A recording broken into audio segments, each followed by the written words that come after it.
Oke, shalom buat kita semua. Selamat petang. Selamat Apakah suara petang. saya terdengar? Ya, terdengar. Oke, ya. Long time no see. Ya, sudah 1 bulan kita nggak ketemu saudara-saudara. Saya teringat sekali di awal bulan Juli, ya. Dan terakhir kali di akhir bulan Juni kita kiranya kita buat care group kita, ya kan? Tapi satu hal yang terjadi saudara, sebagaimana ini kesempatan, ya, saya selalu sampaikan kepada kita semua bahwa selagi masih ada kesempatan kita akan mempelajari firman Tuhan, karena kita tidak tahu apa yang akan terjadi di tahun yang ke depan. Ya, sebagaimana saya sharing di grup, beberapa kali kita melihat bahwa tanda-tanda kedatangan Yesus sudah semakin segera, saudara. Bahkan yang baru yang saya dengar, baik itu Badan Ekonomi Dunia ataupun yang lain mengatakan bahwa tahun depan adalah tahun tergelap. Ya, kita nggak tahu apa yang akan terjadi. Jadi sebagaimana saya sampaikan, di waktu yang singkat ini, di waktu yang freedom sekarang, kalau bisa dibilang oleh karena COVID nggak seperti 2 tahun terakhir ya. Jadi saya mau katakan ini adalah masa-masa paling krusial bagi kita. Ini masa-masa di mana pengepungan pertama telah lewat. Artinya pengepungan berikutnya pasti akan terjadi. Oleh sebabnya, biarlah di masa-masa seperti ini, saudara-saudara, kita tidak pernah meninggalkan Tuhan. Kita sebisa mungkin untuk selalu berhubungan dengan Tuhan. Oke, tanpa berbasa-basi, saya akan langsung saja buka dengan kita. Sebentar. Kotor semua. Mau bangun saya. Terus sedang ini sekarang makanan. Apakah terlihat saudara-saudara? Terlihat. Oke, terlihat ya. Oke, kalau begitu. Ya. Jadi sebelum kita mulai, mari kita tunduk kepala sekali lagi, kita berdoa. Maha besar Tuhan Bapa kami yang bertata dalam kerajaan surga, terima kasih ya Tuhan, di petang hari ini kami boleh datang kembali ke hadirat-Mu seraya mengucap syukur ya Tuhan, untuk berkat yang Kau berikan kepada kami sepanjang hari Sabat-Mu.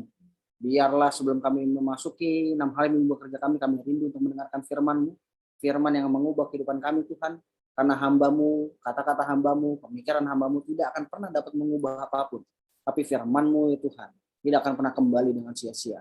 Berkati kami dengan Roh Kudus-Mu Tuhan, karena tanpa Roh Kudus-Mu, kami tidak akan mengerti akan firman-Mu Tuhan. Dan biarlah Engkau melembutkan hati dan pikiran kami agar kami dapat mengerti firman-Mu, dan berkati hamba-Mu juga secara khusus. Biarlah hanya firman-Mu saja yang hamba-Mu sampaikan dan menjauhkan dari pemikiran hamba-Mu sendiri. Dan biarlah hanya kebenaran Kristus dan yang terlihat saja Tuhan. Berkati segala sesuatu yang kami gunakan, baik itu listrik, laptop, internet, maupun yang lainnya Tuhan. Agar dia dapat berjalan lancar, karena kami berdoa di dalam nama Yesus, Tuhan dan Juru Selamat kami. Amin. Oke, ya selamat petang saudara-saudara. Ya saya ucapkan sekali lagi. Ya kalau saudara ingat dalam pelajaran kita yang ke-11, ini pelajaran kita yang ke-12. Ya kalau saudara ingat pelajaran kita yang ke-11, The Pentecost, pelajaran kita yang terakhir, kita berhenti ketika kita mempelajari antitipe nubuatan. Benar? Nah, jadi kita mempelajari antitipe nubuatan dari fakta bahwa Israel dibentuk sebagai gereja oleh Tuhan di mana? Ada yang masih ingat? Di mana Israel dibentuk sebagai gereja? Sinai. Oke, di Gunung Sinai ya. Saya pikir setelah pengepungan di Yerusalem sudah pada lupa. Oke, di Gunung Sinai. Dan mengapa Tuhan memilih Israel di Gunung Sinai, saudara? Ya, mengapa? Supaya umatnya mengabarkan kebesarannya kepada bangsa-bangsa lain. Benar? Dan bangsa-bangsa lain ini yang mendengarkan kabar baik ini, saudara, mereka akan tertarik kepada agama Yahudi pada masa itu. Dan mereka akan tertarik terutama kepada dia yang ditunjukkan oleh ritual-ritual dan upacara-upacara Yahudi, ya, yaitu Yesus sendiri. Itu tujuan Tuhan dalam membentuk Israel sebagai apa? Israel sebagai gereja. Nah, gereja haruslah menjadi saksi kepada dunia, saudara. Gereja haruslah menjadi saksi kepada dunia, ya. Dan kelompok kecil inti ini, yang sebagaimana kita lihat kemarin, ya, sebulan yang lalu, ya, kelompok kecil ini, ya, orang-orang Yahudi yang ada di ruangan atas, khususnya pada hari Pentakosta, diberikan kuasa untuk bersaksi kepada segala bangsa. Benar? Ya, dalam kisah saudara kita melihatnya, kisah pasal yang kedua, dan membawa masuk hasil tuaian jiwa yang melimpah. Berapa ribu orang yang dibaptis pada hari itu? Ya, banyak sekali, benar nggak? Nah, jadi sekarang umatnya di dunia ini, sekarang ya pada waktu Pentakosta itu saudara, karena kita masih bicara tentang Pentakosta. Sekarang umatnya di dunia ini, sekarang adalah suatu kerajaan imam. Ya, ingat saudara, bahwa anak-anak Harun juga dipisahkan sebagai imam, benar nggak? Ketika mereka ditunjuk sebagai imam, mereka juga dipisahkan. Jadi sekarang suatu kerajaan imam juga menerima pengurapan Roh Kudus. Apakah saudara menangkap maksud saya? Ya, imam besarnya Harun, dia mendapatkan pengurapan Roh Kudus, benar? Tapi anak-anak Harun dipisahkan, ya, dia juga dipisahkan sebagai imam-imam, benar? Nah, mereka pun hal yang sama, saudara. Yesus mendapat pengurapan di surga. Nah, kita sebagai anak-anak imam ini, ya, suatu kerajaan imam, kita pun mendapat pengurapan Roh Kudus dan harus melayani sebagai apa? Dalam pelajaran kita yang lalu, sebagai sukarelawan, ya, dalam pelajaran kita yang lalu, saudara. Ingat di mana kita membaca kitab, ya, di kitab suci, saudara, dalam pelajaran itu, ya, harusnya melayani sebagai sukarelawan untuk mengabarkan kabar baik dengan kuasa. Itu yang kita lihat kemarin dalam pelajaran kita. Nah, minyak yang dipakai mengurapi Yesus, saudara, pada hari Pentakosta begitu limpahnya. Masih ingat, saudara? Sehingga itu mengalir turun dari surga dan kemudian kepada siapa? Turunnya kemana? Kepada para murid atau jemaat yang sedang menunggu di ruangan atas. Benar? Dan tentu saja tujuan daripada karunia lidah itu, ya, bukanlah sesuatu yang lain, saudara. Ya, bukan supaya mereka dapat berbicara dalam bahasa-bahasa lain, bukan. Itu bukan tujuannya. Ya, jadi tujuan daripada pencurahan Roh Kudus pada hari Pentakosta adalah agar mereka melalui bahasa-bahasa yang baru itu, mereka dapat apa? Menyampaikan kabar baik, saudara. Jadi tujuannya bukan supaya orang-orang berbicara dalam bahasa-bahasa yang bahkan Tuhan pun nggak mengerti. Apakah saudara paham maksud saya? Oke. Nah, bukan untuk bicara bahasa yang nggak jelas, ya, dan kemudian melompat di gereja, bukan seperti itu, saudara. Ya, jadi bukan itu tujuannya. Tujuan karunia lidah, oke, glossolalia bahasa Yunaninya, saudara, atau bahasa roh dalam terjemahan Indonesia, terjemahan baru, tujuan utamanya ialah agar gereja yang baru dibentuk sekarang ini, pada masa itu, bisa mengabarkan dengan kuasa apa yang Yesus sudah mulai, ya, lakukan di bilik suci dari bait suci surgawi. Oke? Nah, tujuan karunia lidah itu demi pekabaran Injil. Apakah jelas? Makanya setelah itu nggak ada lagi karunia itu dibicarakan, benar nggak? Apakah setelah Pentakosta saudara lihat lagi yang lain? Terjadi lagi peristiwa yang mirip dengan pada hari Pentakosta? Tidak. Ini yang terjadi, saudara. Oke? Nah, sekarang perhatikan kita baik-baik ke dalam Kisah pasal yang ke-13. Segera kita akan melihat suatu ayat yang sudah kita baca tadi, saudara. Ya, ingat, kita sudah membaca Yesaya 49 dalam pelajaran yang lalu, di mana dikatakan bahwa itu hal yang sepele yang engkau bersaksi kepada suku-suku Yehuda. Maka aku memberi engkau sebagai terang kepada bangsa-bangsa lain. Ya, 49 ayat 6, saudara. Nah, tahukah saudara, ayat itu di kitab suci diaplikasikan kepada pengabaran Injil kepada bangsa-bangsa lain. Ya. Nah, sekarang itu diaplikasikan kepada pekabaran yang dilakukan gereja. Di Yesaya, kalau kita lihat ayatnya, saudara, itu berbicara tentang pekabaran kepada Israel. Ya, di perjanjian baru, Paulus memakainya untuk berbicara tentang pekabaran yang dilakukan gereja kepada bangsa lain. Nah, perhatikan baik-baik Kisah 13, saudara. Alkitab katakan kepada kita. Tetapi dengan berani Paulus dan Barnabas berkata, memang kepada kamulah firman Allah harus diberitakan lebih dahulu. Tetapi kamu menolaknya dan menganggap dirimu tidak layak untuk beroleh hidup yang kekal. Karena itu kami berpaling kepada bangsa-bangsa lain. Karena ada sekelompok orang Yahudi, kepada siapa mereka sedang berbicara yang menolak pekabaran itu, ya, ini latar belakang ceritanya, mereka menganggap diri mereka tidak layak Atau dalam arti mereka menolak, maka Paulus dan Barnabas katakan, karena engkau menganggap dirimu nggak layak, dalam arti, untuk beroleh yang hidup yang kekal, maka kami berpaling kepada siapa? Kata ayat ini. Bangsa-bangsa lain. Kepada bangsa-bangsa lain. Dan sekarang saudara, perhatikan baik-baik ayat yang dipakai untuk menunjang misi gereja. Dikatakan, sebab inilah yang diperintahkan kepada kami. Aku telah menentukan engkau menjadi terang bagi bangsa-bangsa yang tidak mengenal Allah. Ini Yesaya 49, saudara. Ya, Paulus mengutip Yesaya 49. Supaya engkau membawa keselamatan sampai ke ujung bumi, kata dia. Mendengar itu bergembira semua orang yang tidak mengenal Allah, dan mereka memulaikan firman Tuhan, dan semua orang yang ditentukan Allah untuk hidup yang kekal menjadi percaya. Jadi saudara, pertanyaan buat kita, apa tujuan dibentuknya gereja pada hari Pentakosta? Apa tujuannya? Supaya Apa tujuannya, saudara? Agar para rasul bisa membawa pekabaran ini kemana? seluruh dunia. Ke seluruh dunia. Para rasul dan mereka yang menerima pekabaran tersebut akan membawa ke seluruh dunia. Itu tujuan utamanya. Saudara ingat Keluaran pasal 19 di mana Tuhan katakan, ya jika kamu mematuhi suaraku dan memelihara perjanjianku, maka kamu akan menjadi apa? Apanya Tuhan?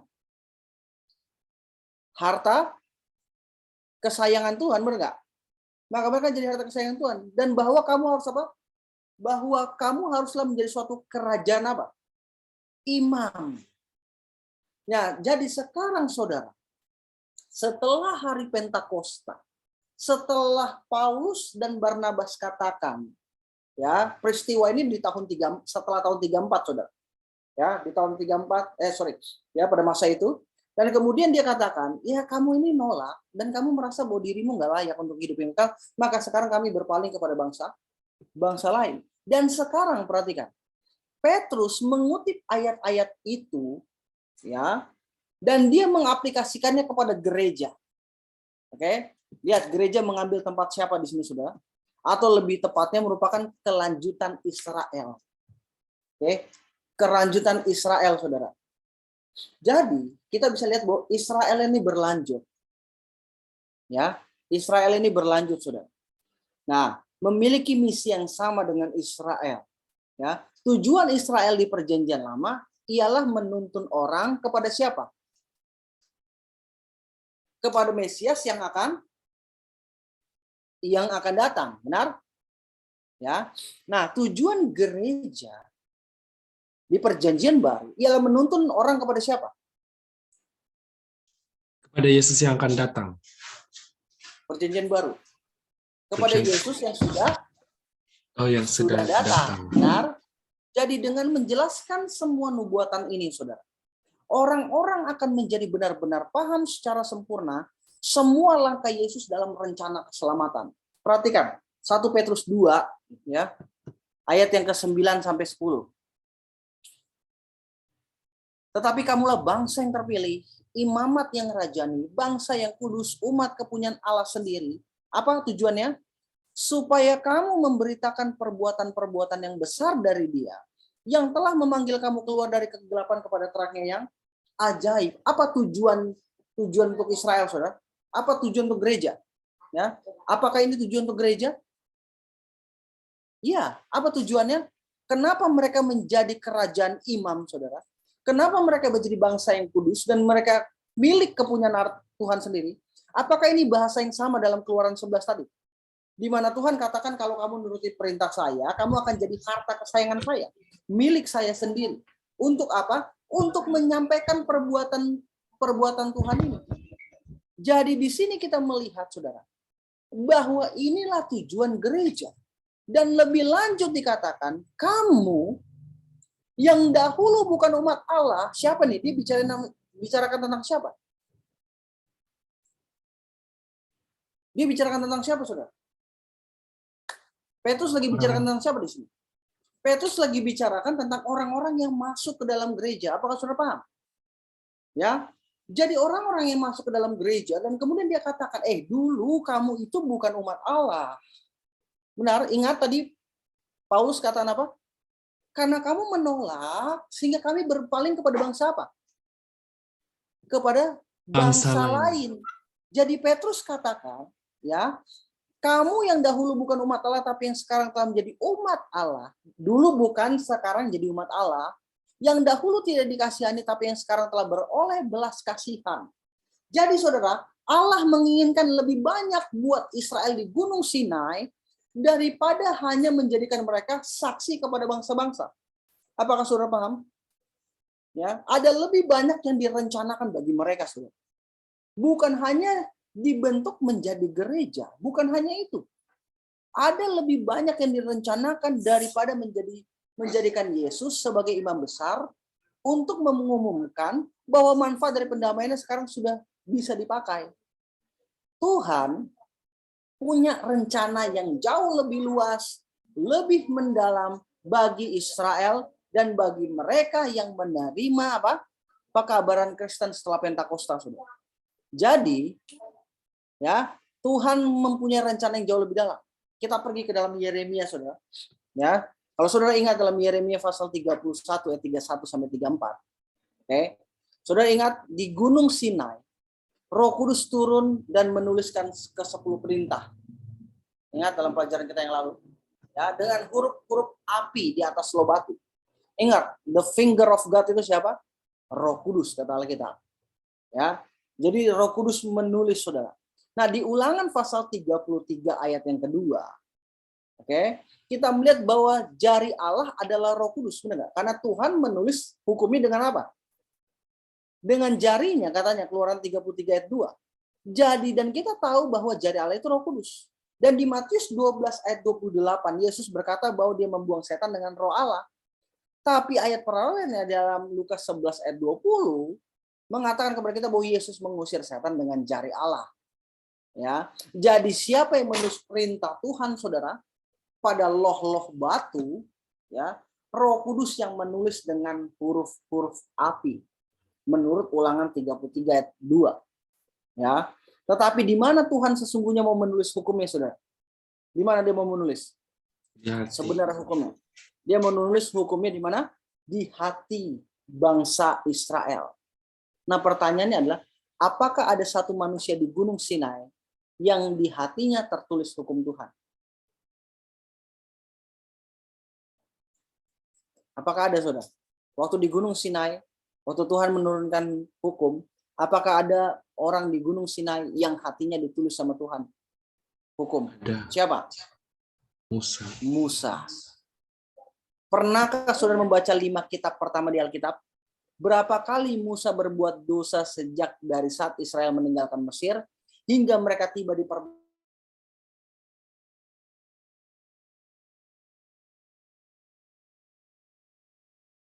ya, dari waktu mereka meninggalkan Mesir. Benar? Enggak ada catatan, saudara. Hingga dia ngapain? Hingga dia mukul batu yang kedua kalinya, benar nggak? Ya, tepat sebelum mereka memasuki tanah perjanjian. Bahkan ada kutipan daripada Ellen White dalam buku Patriarch and Prophet, saudara, di mana dia berkata, seandainya Musa tidak melakukan satu dosa itu, dia sudah diangkat ke surga dari antara orang hidup, saudara. Itu katanya, saudara. Dia akan menjadi tipe dari 144.000 yang akan menang telak terhadap dosa. Itu tipenya. Apakah saudara paham? Ini yang terjadi, saudara. Apakah Tuhan mau melakukan bagi Israel apa yang dilakukan bagi Musa? Apakah Tuhan mau melakukan bagi Israel apa yang dilakukan bagi Musa? Iya. Ya. Supaya kemuliaan, dengarkan baik-baik, saudara, ini sangat penting sekali. Kemuliaan Allah akan bersinar di wajahnya siapa? Bangsa. Saudara ingat? Benar nggak? Waktu Musa turun setelah dia dapat hukum, kemuliaan Tuhan bersinar di wajahnya Musa, benar? Dan kemuliaan itu karakternya, benar nggak? Karena waktu itu Musa katakan, waktu dia bilang, Tuhan tunjukkan karaktermu, benar nggak? Tuhan tunjukkan kemuliaanmu. Dan Tuhan katakan apa? Dalam Keluaran 33 ayat 19. Aku akan menunjukkan kepadamu dan kemudian kamu akan disembunyikan, kata Tuhan. Dan kemudian apa kata dia? Aku akan lewat di depanmu sambil menyerukan nama Tuhan. Jadi sesungguhnya Musa tidak hanya melihat hukum tertulis pada loh batu, oke, tapi hukum itu tertulis di mananya dia? Di hatinya Musa. Itulah rencana Tuhan bagi Israel di Gunung Sinai. Apakah saudara paham? Jadi rencana Tuhan bagi orang Israel di Gunung Sinai adalah agar Tuhan menulis hukumnya di mana?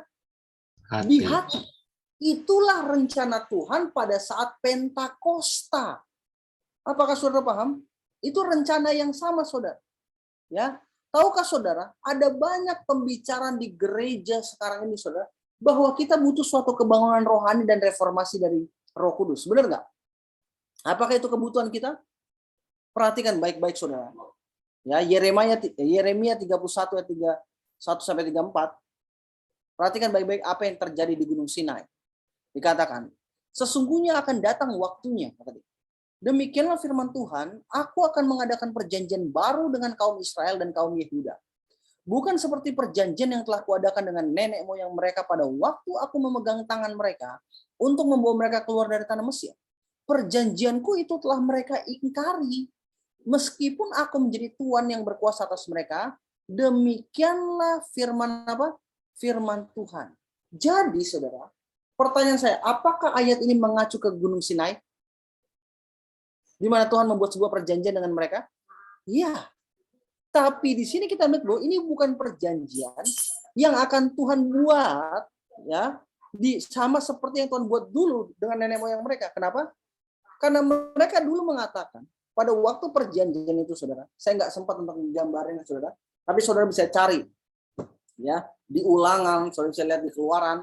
Pada waktu mereka membuat perjanjian dengan Tuhan, mereka mengatakan bahwa mereka akan patuh kepada Tuhan. Semua firman yang Tuhan sampaikan kepada kami akan lakukan. Apakah jelas, saudara?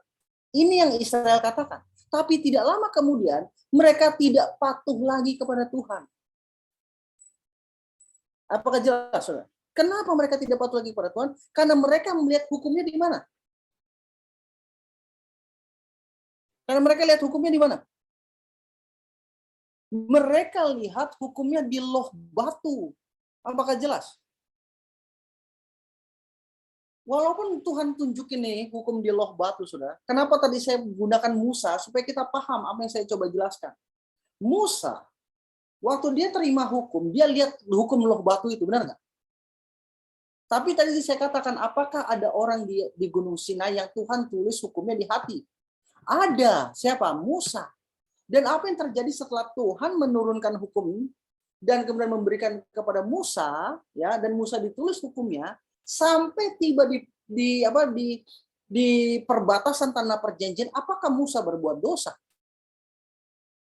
Musa nggak berbuat dosa sama sekali sampai dia pukul batu yang kedua kalinya, benar nggak?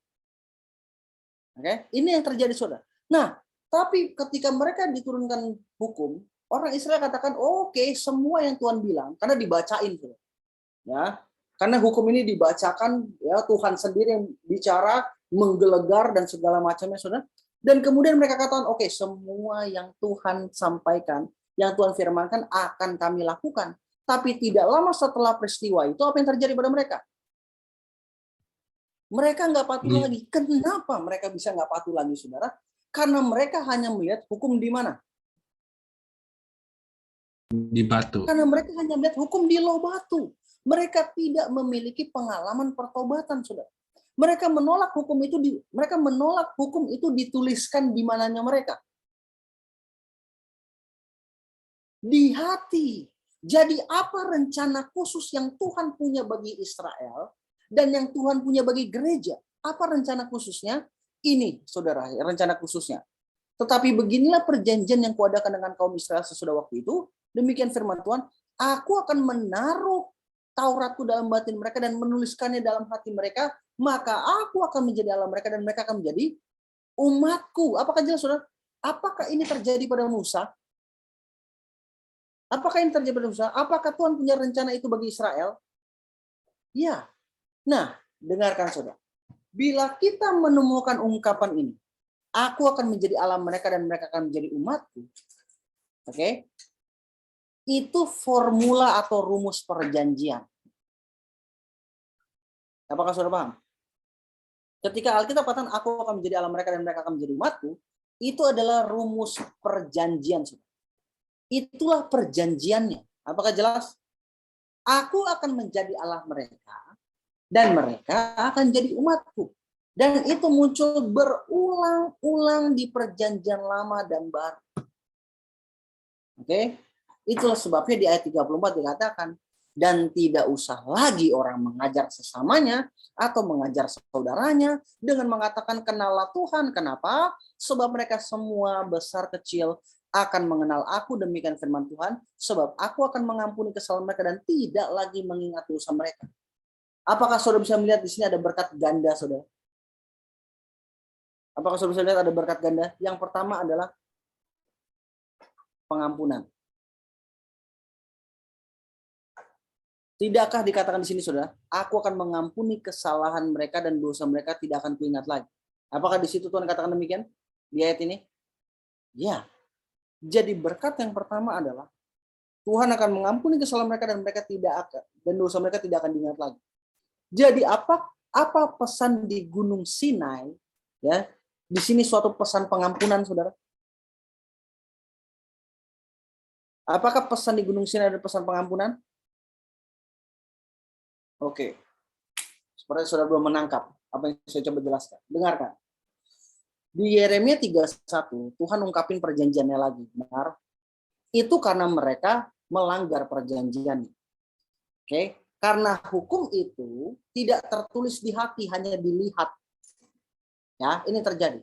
Seandainya hukum itu tertulis di hati mereka, maka berkat di ayat 34 ini jadi milik mereka. Apakah saudara paham? Berkat di ayat 34 ini jadi milik mereka. Jadi ketika Tuhan menurunkan di Gunung Sinai sebuah pesan di Gunung Sinai, itu adalah sebuah pesan pengampunan. Tapi itu juga adalah sebuah pesan penulisan, saudara. Sebenarnya. Itu penulisan hukum di hati manusia. Jadi apakah itu suatu pesan pembenaran, saudara? Pengampunan dan pengudusan? Iya. Jadi ada janji ganda di Gunung Sinai. Dengan kata lain, Tuhan mau bukan saja mengampuni dosa-dosa mereka lewat pelayanan bait suci, tapi Tuhan mau menulis hukumnya di mana? Di hati mereka. Itulah rencana Tuhan buat Israel. Gereja perjanjian lama. Apakah jelas? Ya, apakah itu juga rencana bagi Tuhan? Ya, rencana Tuhan bagi gerejanya melalui Pentakosta? Iya, ini rencananya, saudara. Nah, ya, dan bukan suatu kebutuhan dalam Ibrani 8 ayat 1 sampai 2. Ada deskripsi Yesus dikukuhkan sebagai imam besar. Ya, Ibrani 8 ayat 1 katakan kepada kita bahwa inti dari segala yang kita bicarakan ialah kita memiliki imam besar yang demikian. Ya. Dan kemudian dikatakan kepada kita dalam Ibrani 8 ayat 7 sampai 13 setelah dia kasih tahu tentang imam besar ini, ya. Perhatikan saudara apa yang dikatakan kepada kita. Sebab sekiranya perjanjian yang pertama tidak bercacat. Oke. Perjanjian yang mana nih? Di Sinai. Di Sinai, saudara. Dengarkan saudara baik-baik. Kita baca lagi. Sebab sekiranya perjanjian pertama itu tidak bercacat, tidak akan dicari lagi tempat untuk kedua, benar? Nah, dengarkan baik-baik saudara. Kesalahannya bukan pada perjanjian. Oke? Kesalahannya adalah pada reaksi bangsa Israel terhadap perjanjian itu. Ya, apakah jelas saudara? Karena perjanjian itu tidak tertulis di mananya mereka. Di hati mereka, saudara. Maka dikatakan, sebab ia menegur mereka ketika ia berkata, dia kutip lagi nih, Yeremia tadi sore kita baca. Sesungguhnya akan datang waktunya. Demikianlah firman Tuhan, aku akan mengadakan perjanjian baru dengan kaum Israel dan dengan kaum Yehuda. Bukan seperti perjanjian yang telah kuadakan dengan nenek moyang mereka, pada waktu aku memegang tangan mereka untuk membawa mereka keluar dari tanah Mesir, sebab mereka tidak apa? Mereka tidak setia kepada perjanjianku dan aku menolak mereka, demikian firman Tuhan. Pertanyaan saya, apakah ini mengacu ke Gunung Sinai, saudara? Kalimat ini. Nah, pertanyaan saya, apakah Tuhan sekarang akan berbicara tentang gereja? Yang Tuhan bicara sekarang tentang gereja? Iya, rencana yang sama dikatakan di ayat 10, saudara. Maka inilah perjanjian yang kuadakan dengan kaum Israel sesudah waktu itu. Demikian firman Tuhan, aku akan menaruh hukumku dalam akal budi mereka dan menuliskannya dalam hati mereka. Maka aku akan menjadi Allah mereka dan mereka akan menjadi umatku. Lalu dia mengutip apa? Mengutip Yeremia 31 dikatakan. Dan mereka tidak akan mengajar lagi sesama warganya dan sesama saudaranya dengan mengatakan kenal Tuhan. Sebab mereka semua besar kecil akan mengenal aku. Sebab aku akan menaruh belas kasihan terhadap mereka, kesalahan mereka tidak lagi kesalahan mereka dan tidak lagi mengingat dosa-dosa mereka. Apakah ini Yeremia 31? Ya, tadi kita lihat. Oleh karena ia berkata-kata tentang perjanjian yang baru, ia menyatakan yang pertama sebagai perjanjian yang telah menjadi tua, dan apa yang telah menjadi tua dan usang telah dekat kepada kemusnahannya. Dengan kata lain, saudara, perjanjian yang lama sudah berlalu. Oke. Dengarkan baik-baik. Mungkin saudara bingung. Dengarkan saudara. Kesalahan terjemahan membuat kita menjadi bingung. Ya. Perjanjian lama, perjanjian baru, itu bukan buku yang kita pegang sekarang. Atau Alkitab yang kita pegang sekarang. Apakah jelas saudara? Ketika Alkitab katakan perjanjian lama, perjanjian baru, itu bukan perjanjian lama, itu bukan dari kitab Kejadian sampai kitab Maleakhi. Perjanjian baru itu bukan dari Matius sampai Revelation. Itu bukan, saudara. Lebih tepatnya, ya, kitab Kejadian sampai Maleakhi itu disebut sebagai Old Testament, wasiat lama. Oke. Nah, kitab Matius sampai kitab Revelation itu lebih tepatnya disebut sebagai New Testament atau wasiat baru, saudara. Nah, berbicara tentang perjanjian lama, perjanjian baru, itu adalah Old Covenant dengan New Covenant, saudara. Apakah jelas di sini? Jadi, perjanjian lama Old Covenant ini sudah berlalu. Oke. Nah, sekarang karena sudah berlalu dan kitab Ibrani katakan, oh sejak waktu itu Tuhan akan buat perjanjian yang baru, a new covenant. Ya. Jadi sekarang kita berada di bawah perjanjian apa? Perjanjian baru. Oke, apakah jelas saudara? Inilah kesalahan kebanyakan orang Kristen mengartikan arti perjanjian lama dan perjanjian baru. Apakah ada rencana yang baru di bawah new covenant? Di bawah perjanjian baru. Apakah ada rencana saudara? Apakah di perjanjian lama, old covenant, hukum, ya, perjanjian lama itu hukum, dan di perjanjian baru itu kasih karunia. Oke, bahasanya mungkin saudara bingung. Dengarkan. Apakah di old covenant itu hukum, dan di new covenant itu kasih karunia? Apakah demikian? Atau apakah itu hukum yang sama di kedua covenant ini? Apakah itu hukum yang sama, saudara? Hukum yang sama. Ya, itu hukum yang sama-sama dilanggar dalam kedua covenant ini. Apakah jelas? Karena dibutuhkan pengampunan dalam dua covenant ini. Oke, ini yang terjadi, saudara. Jadi di Old Covenant, Tuhan mau menulis hukumnya di hati Israel. Benar? Ya, sama seperti yang Tuhan lakukan kepada siapa? Siapa Musa. tadi contohnya? Kepada Musa. Ya, itu tampak di mananya Musa? Tampak di mananya Musa waktu hukum itu ditulis? Di hati. Di wajah. Di wajahnya Musa. Dengarkan baik-baik, saudara, ini sangat penting sekali. Ya, nah di perjanjian yang baru, apakah Tuhan mau menulis hukumnya ya di hati manusia lagi? Ya. Ya. Nah, jadi saudara, yang berubah bukan perjanjiannya. Apakah jelas? Yang berubah ialah tempat di mana hukum itu ditulis. Apakah jelas, saudara? Israel melihat hukum itu hanya tertulis di loh batu. Ya. Tetapi Tuhan tidak mau hukumnya hanya tertulis di loh batu. Oke? Tuhan nggak mau itu, saudara. Dia mau menulis karakternya atau hukumnya pada loh apa? loh hati kita. Maka setelah itu, ya, kita tidak usah memberitahukan orang lain lagi, saudara. Inilah inti dari ayat itu. Kita nggak usah katakan, hei, kamu nggak boleh lakukan itu. Nggak boleh. Karena setiap orang sudah kenal Tuhan. Apakah jelas, saudara? Dan secara otomatis mereka akan melakukan apa yang diminta hukum. Apakah jelas? Ini tujuan Tuhan, saudara. Sehingga nggak perlu lagi nih care group kayak gini, saudara. Nggak perlu lagi yang seperti ini. Kenapa? Nggak perlu lagi saya kasih tahu firman Tuhan katakan demikian. Nggak perlu lagi. Kenapa? Karena hukum itu udah ditulis dan otomatis semua tingkah laku manusia akan sesuai dengan apa? Dengan hukum itu sendiri. Nah, pertanyaannya ada kalau gitu, apakah makna Pentakosta jauh lebih banyak daripada sekadar tiupan angin kencang dan lidah-lidah api? Apakah jauh lebih daripada sekedar itu, saudara? Iya. Makna Pentakosta itu jauh lebih banyak, saudara. Saudara-saudara, dengarkan baik-baik. Jauh lebih banyak dari apa yang akan dilakukan Yesus di bait suci surgawi. Nah, ini ada informasi lain yang menarik, saudara. Tidak ada, ya. Tidak ada demikian firman Tuhan, nggak ada itu. Oke. Yang saya mau sampaikan ini bukan thus said the Lord, oke. Untuk tipe Yesus ini nggak ada ayatnya, saudara. Tapi saya mau masukkan di sini karena ini sangat menarik. Oke. Ini bukan dari thus said the Lord. Oke. Dengarkan.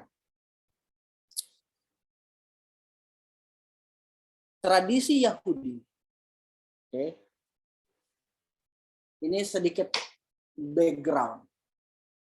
Tradisi Yahudi mengatakan bahwa Tuhan mengucapkan hukumnya di Gunung Sinai. Ini menurut tradisi mereka, ya. Di Gunung Sinai dari tengah-tengah api dalam 70 bahasa yang berbeda. Menurut tradisi mereka. Ya, kita bisa percaya atau bisa enggak. Oke, itu bebas, saudara. Tapi jika ini benar, pertanyaan saya, apakah itu ada kaitannya dengan Pentakosta? Oke.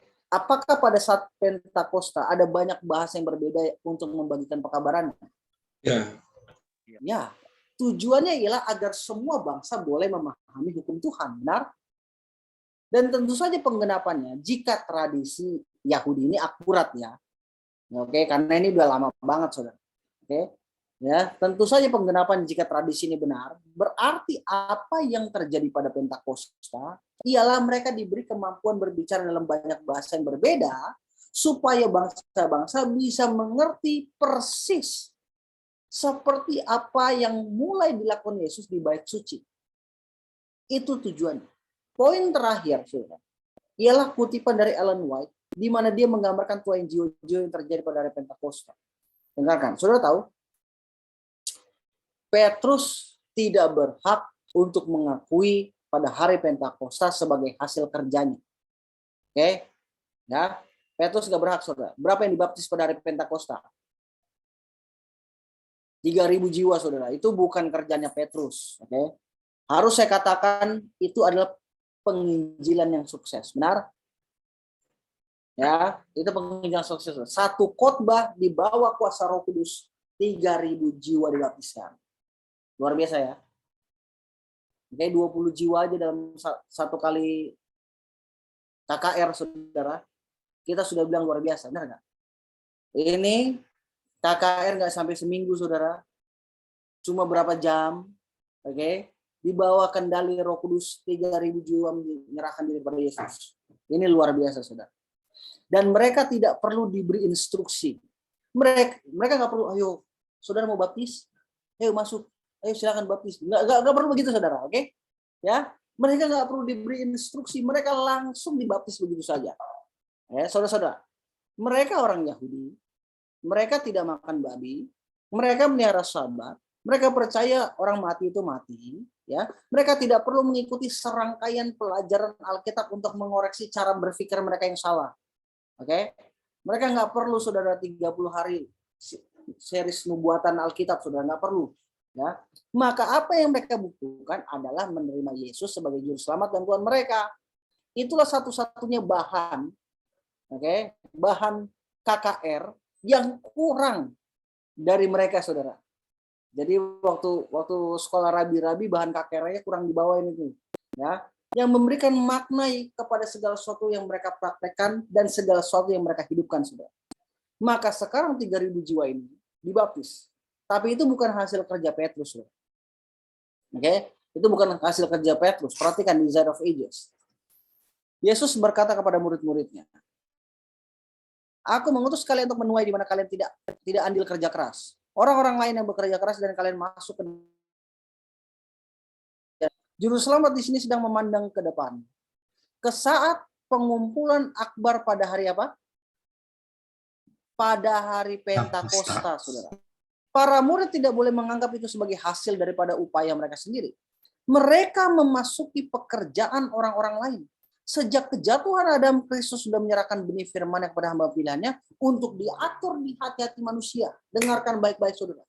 Jadi ketika kita membaptis orang, ketika kita menyampaikan pekabaran, ketika kita membuat sebuah seri KKR, dan orang dibaptis itu bukan kerjaan kita. Mungkin dulu ada orang yang nabur sebelumnya. Ini yang terjadi, saudara. Dan lebih lanjut dikatakan, dan agen yang tidak tampak yaitu yang maha kuasa telah bekerja secara diam-diam, namun efektif untuk menghasilkan tuaian. Embun, hujan, dan matahari dan karunia Allah telah diberikan untuk menyegarkan dan memberikan asupan kepada benih kebenaran. Kristus tidak lama lagi akan memberikan air kepada benih itu dengan darahnya sendiri.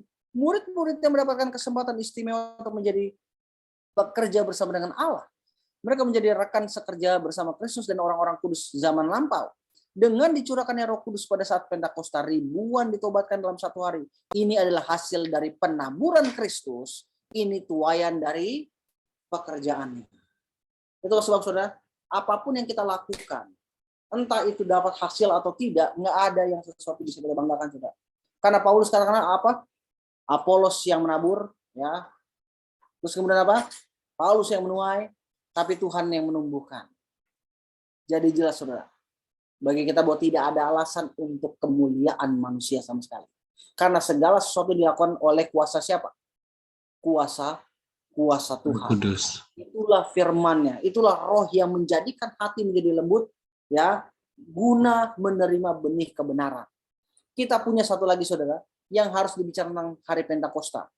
Sebelum kita membahas dua hal yang sudah saya sebutkan, ya, yaitu kita akan mempelajari episode batu di Alkitab, dan kemudian kita akan belajar sedikit tentang rantai komandonya Tuhan. Tapi sekarang ini, saudara, ya, di bagian terakhir dari perayaan Pentakosta itu, ya, kita akan mempelajari apa yang kita dapati di Imamat 23 tentang Pentakosta. Perhatikan Imamat 23 ayat yang 15 sampai 18. Kemudian kamu harus menghitung mulai dari hari sesudah Sabat itu, yaitu waktu kamu membawa berkas persembahan unjukan, harus genap 7 minggu. Kapan tuh berkas unjukan, saudara? Ya, membawa berkas persembahan unjukan pada hari apa? Oke, pada hari apa, saudara? Pada tanggal 16 bulan Nisanar. Saudara harus ingat itu, saudara. Tanggal-tanggalnya harus di luar kepala, saudara. Oke, 14 Pentakosta, 15 roti tidak beragi, 16 adalah apa? Adalah ujukan. Maka dikatakan dalam Imamat 23, setelah kamu membawa berkas ujukan, maka haruslah genap 7 minggu, kata dia. Oke, sampai pada hari sesudah Sabat yang ke-7, harus kamu hitung 50 hari. Oke, jadi sesudah Sabat hari ke-7, oke, ingat, roti tidak beragi di hari pertama tanggal 15 Nisan adalah seremonial Sabat. Benar? Masih ingat, saudara? Atau sudah lupa semua nih apa yang kita pelajari sebelumnya? Oke, saya harap saudara mengingat apa yang telah kita pelajari sebelumnya. Ya. Jadi, dia katakan sampai pada hari sesudah Sabat, itu tanggal 15. Karena hari pertama roti tidak beragi, karena roti tidak beragi itu 7 hari. Hari pertama roti tidak beragi adalah Sabat seremonial. Jadi dia katakan pada sesudah hari Sabat seremonial, ya, atau hari raya roti tidak beragi, maka kamu harus hitung berapa hari? 50 hari, kata dia. Ya, lalu kamu harus mempersembahkan korban sajian yang baru kepada Tuhan. Dari tempat kediamanmu harus kamu membawa berapa? Berapa, saudara? Berapa roti? Perhatikan baik-baik saudara, ini informasi yang sangat penting. Dari tempat kediamanmu, kamu harus membawa 2 buah roti ujukan. Oke? 2 buah roti ujukan yang harus dibuat dari 2 persembahan eva tepung yang terbaik dan yang dibakar sesudah dicampur dengan ragi sebagai hulu hasil bagi Tuhan. Oke? Jadi Indonesia katakan sebagai hulu hasil bagi Tuhan. Enggak, bahasa Inggrisnya katakan they are the first fruit unto the Lord. Jadi di sini kita melihat saudara, apakah saat Pentakosta ada buah sulung? Ada. Apakah ada? Perhatikan saudara. Waktu pada hari Pentakosta, mereka suruh membawa berapa? 2 buah roti. Dan kemudian dikatakan di bagian akhirnya, they are, siapa nih they are? 2 buah roti 2 tadi. buah roti. The first fruit unto the Lord. Ya, jadi berapa buah roti saudara? 2 buah roti. Dengan atau tanpa ragi? Dengan atau tanpa ragi, saudara? Dengan ragi. Dengan ragi. Perhatikan informasi yang penting ini, saudara. Oke? Jadi pada hari Pentakosta, ingat, waktu Yesus, waktu 16 Nisan, ya, itu ujukan, benar nggak? Masih ingat saudara itu ujukan? Ya, yang diunjukkan adalah apa? Adalah barley, benar? Ya, adalah barley yang sudah pada hari Jumat itu ditunjuk kira-kira yang mana nih bakal disabit nanti pada Minggu pagi. Oke, dan kemudian diujukan. Nah, itu first fruit, benar nggak? Itu disebut sebagai first fruit. Nah, tapi di Pentakosta ada juga disebut sebagai first fruit, benar nggak?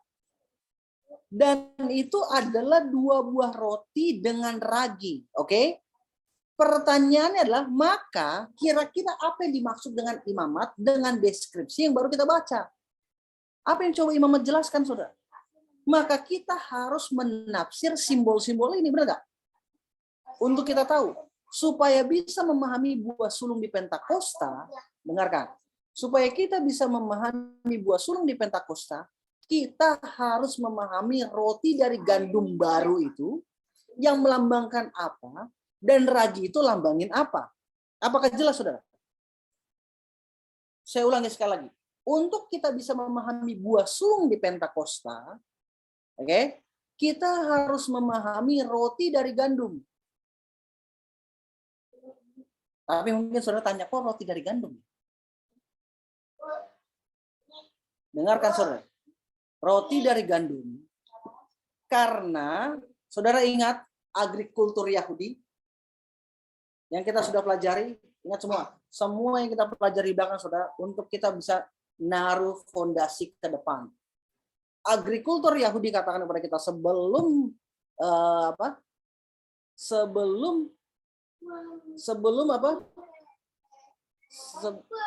sebelum ini apa? Sebelum pada hari raya apa sih namanya, saya jadi lupa ya.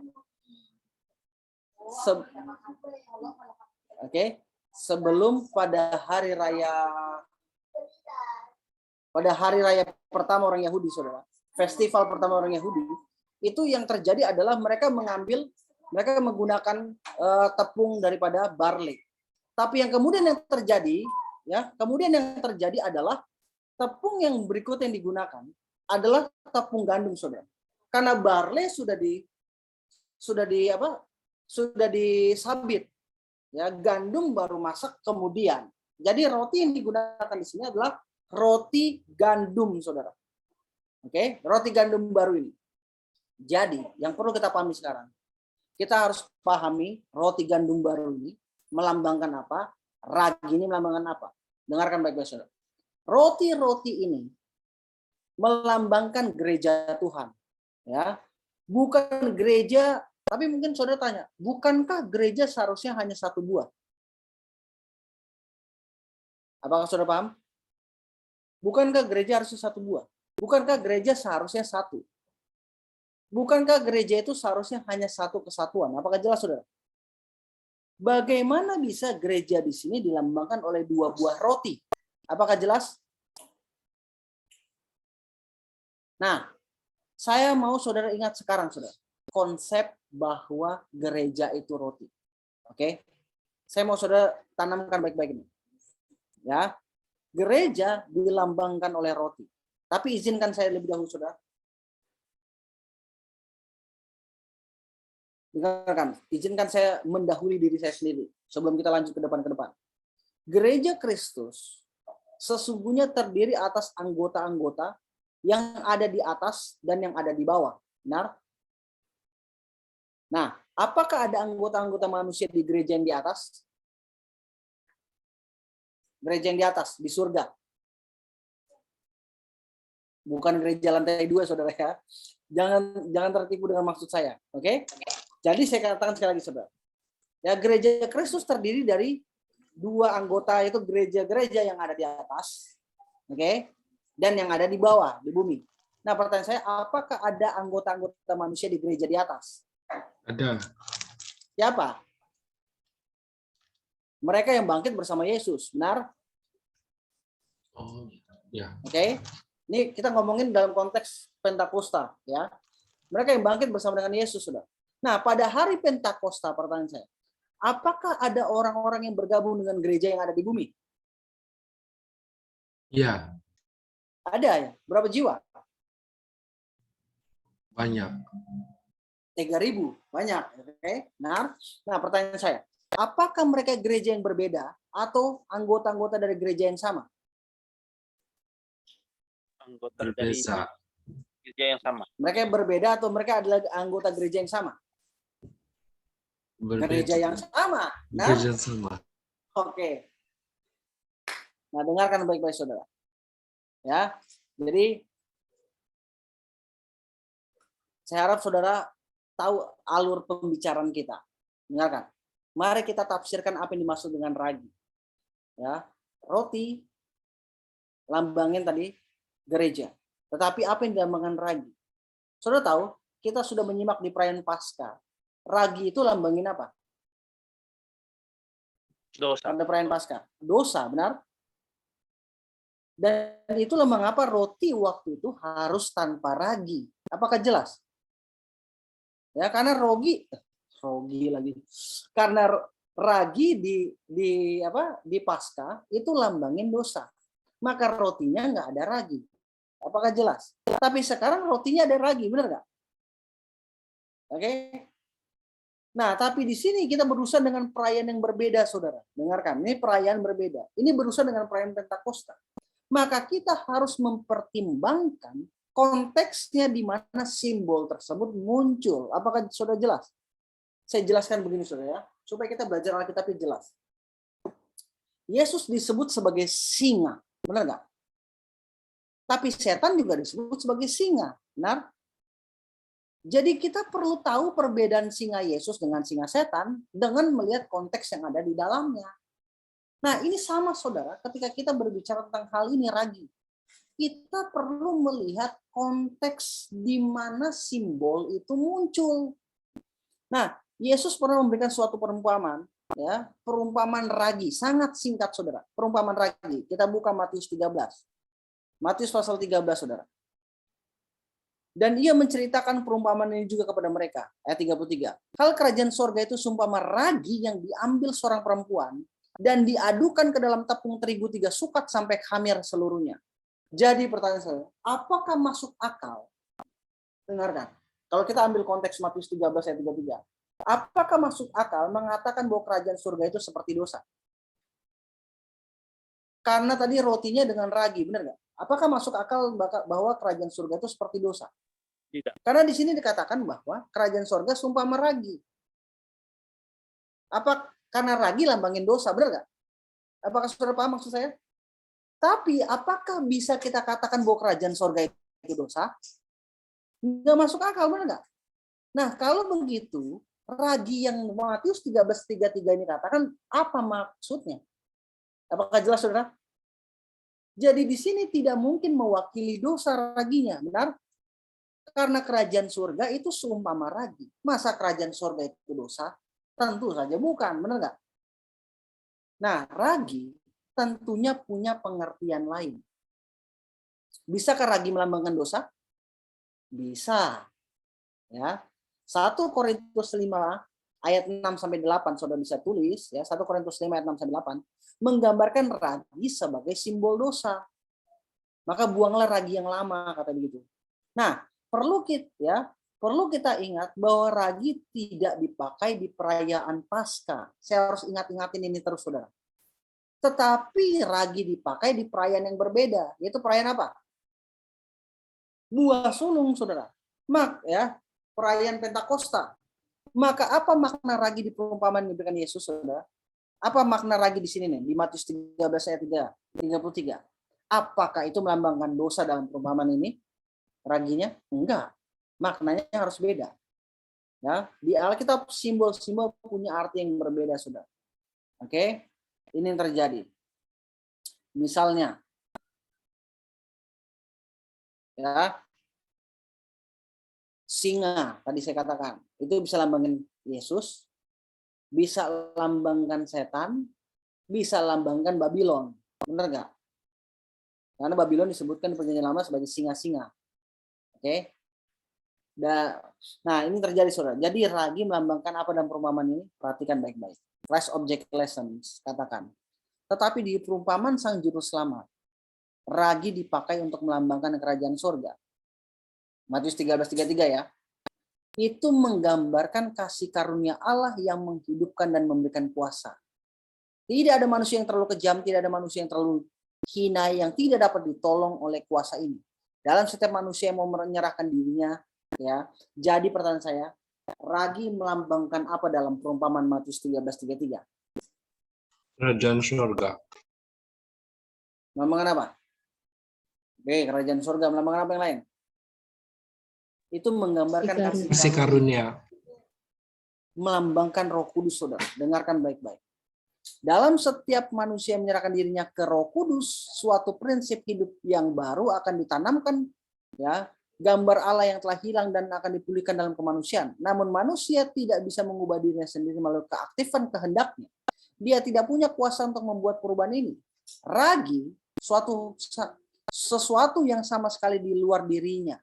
Lebih lanjut katakan, harus dimasukkan ke dalam tepung itu sebelum hasil yang diinginkan bisa dicapai. Apakah sudah jelas? Jadi ragi nih, roti ini harus dimasukin ragi tepungnya, ya, dimasukkan ke dalam tepung, ke dalam dirinya, benar nggak? Artinya ragi ini di luar tepung. Apakah jelas? Ragi ini bukan tepung. Apakah jelas? Ini yang terjadi, Saudara. Jadi ragi ini dimasukkan ke tepung katanya. Maka itu akan apa? Katanya mencapai sesuatu. Maka kasih karunia Allah harus diterima oleh manusia yang berdosa sebelum dia bisa dilayakkan untuk kerajaan kemuliaan. Semua kebudayaan, pendidikan yang bisa diberikan dunia akan gagal menjadikan seorang pendosa yang hina menjadi anak surga. Kekuatan untuk memperbarui harus datang dari Allah. Perubahan itu hanya bisa dibuat oleh Roh Kudus, kata dia. Semua yang mau diselamatkan, tinggi atau rendah, kaya atau miskin, harus tunduk kepada pekerjaan kuasa ini. Jadi apa yang dilambangkan oleh ragi, Saudara? Roh Kudus. Apa yang dicurahkan pada hari Pentakosta? Roh Kudus. Apakah Saudara nangkep nih sekarang nih? 2 roti dengan ragi.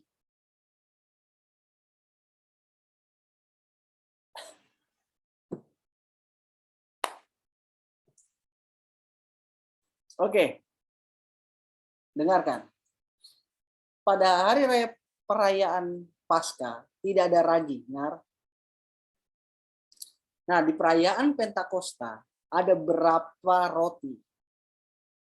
Ada 2 roti. Roti itu melambangkan gereja, benar? Iya. Ya. Di dalam gereja, katanya, dalam roti itu haruslah dengan apa? Ragi. Dengan ragi, dan ragi itu lambangin apa? Oh, Roh Kudus. Roh Kudus. Apakah Saudara bisa lihat Itu gambarannya? gereja. Kenapa ragi? Kenapa rotinya pakai ragi? Makanya pada hari Pentakosta, di mana 2 buah roti itu pakai ragi, karena ragi ini lambangin Roh Kudus. Apakah Saudara bisa lihat kaitannya? Jadi jelas, Saudara. Jadi ternyata kedua buah roti roti yang beragi pada hari Pentakosta ada kaitannya dengan pekerjaan Roh Kudus yang membuat roti itu mengembang. Apakah jelas? Dan roti itu melambangkan apa? Melambangkan gereja. Dan ini akan membawa kita ke bagian berikutnya, saudara, yaitu apa? 2 kelompok di Pentakosta. 1 gereja tapi 2 kelompok. Apakah jelas? Pertanyaan saya tadi, mengapa 2 roti, bukannya 1 roti? Ya. Kepada Oke, gereja di hanya atas. 2 roti, benar? Bukan 1 roti, benar nggak? 2 roti, benar?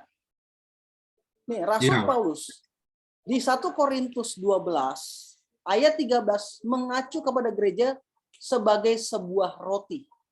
Dan juga 1 Korintus 10 ayat 16 sampai 17, saudara, mengacu gereja sebagai roti. Namun demikian saat Pentakosta, gereja terdiri 2 bagian. Mari kita baca lebih dahulu, saudara, tentang bagian yang pertama dari gereja pada hari Pentakosta. Matius 27, 51 sampai 53 menggambarkan roti yang pertama. Katakanlah demikian. Oke, dikatakan. Dan lihatlah tabir bait Allah terbelah 2 dari atas sampai ke bawah, dan terjadi gempa bumi dan bukit-bukit batu terbelah. Dan kubur-kubur terbuka dan banyak orang kudus yang telah meninggal bangkit. Dan sesudah kebangkitan Kristus, mereka pun keluar dari kubur lalu masuk ke kota kudus dan menampakkan diri kepada banyak orang. Pertanyaan saya, apakah Yesus mempersembahkan kelompok ini? Itu mereka yang bangkit bersama dengan dia kepada Bapaknya pada hari Pentakosta. Iya. Iya, kita sudah pelajari di pelajaran sebelumnya. Benar nggak? Ya, kubur-kubur, barley yang sudah ditandai pada hari Jumat, benar? Dan kemudian barley ini dibawa dan kemudian diunjukin, benar nggak? Jadi kelompok ini ya dipersembahkan kepada Bapa pada hari Pentakosta. Kita sudah pelajari, sudah. Nah, pertanyaan saya, apakah mereka pergi ke surga bersama Yesus? Apakah Iya. Yesus mempersembahkannya Iya. sebagai buah sulung? Iya. Oke, jadi coba saya tanya. Pada saat itu apakah mereka buah sulung dari perayaan buah sulung? Iya. Atau mereka buah sulung dari perayaan Pentakosta? Oh, mereka buah sulung dari perayaan Pentakosta. Ya, mereka buah sulung dari perayaan Pentakosta karena mereka dipersembahkan saat Pentakosta di hadapan Bapa, saudara. Oke, perhatikan Desire of Ages. Saat telah tiba bagi Kristus, ya, untuk naik ke tahta Bapaknya. Ini kapan, saudara? Setelah 40 hari, benar nggak? Yesus di bumi, dia naik, benar? Sebagai pemenang ilahi, dia akan segera kembali bersama piala-piala kemenangan. Ya, dengarkan baik-baik, saudara. Setelah tiba bagi Kristus untuk naik ke tahta Bapaknya sebagai pemenang ilahi, dia akan segera kembali bersama piala-piala kemenangannya ke istana surgawi. Oke. Maksud saya, tadi saya kutip ini, ada lagi nih, saudara. Di hari Minggu waktu dia pergi kepada Bapaknya, nanti dia balik lagi, bawa piala kemenangan dia. Oke. Nah, pertanyaan saya, apakah kelompok ini pada suatu waktu di masa lampau, sebelum Yesus membawa mereka ke surga, apakah mereka termasuk ke dalam gereja di bumi? Iya. Dengarkan. Berapa lama kelompok yang dibangkitkan bersama dengan Yesus berada di bumi? 10 hari. Satu hari.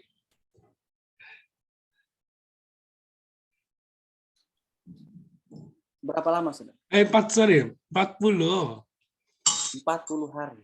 Ya, 40. Karena mereka keluar dan mereka masuk kota Allah nanti, benar nggak? Waktu mereka dibangkitkan, mereka belum. Ya. Karena Yesus baru bawanya nanti waktu dia pergi setelah 40 hari. Nah, pertanyaan saya, apakah kelompok ini pernah termasuk di dalam gereja di bumi? Iya. Ya. Iya. Perhatikan selected message volume yang pertama 34, saudara. Ellen White menggambarkan kelompok ini. Mereka adalah kelompok tawanan yang naik bersama dengan dia, ya, yaitu orang-orang yang dibangkitkan, sebagai piala kemenangan atas kematiannya dan atas kubur. Oke? Ini halaman 34, saudara. 34, sekarang 35, saudara. Sampai 36.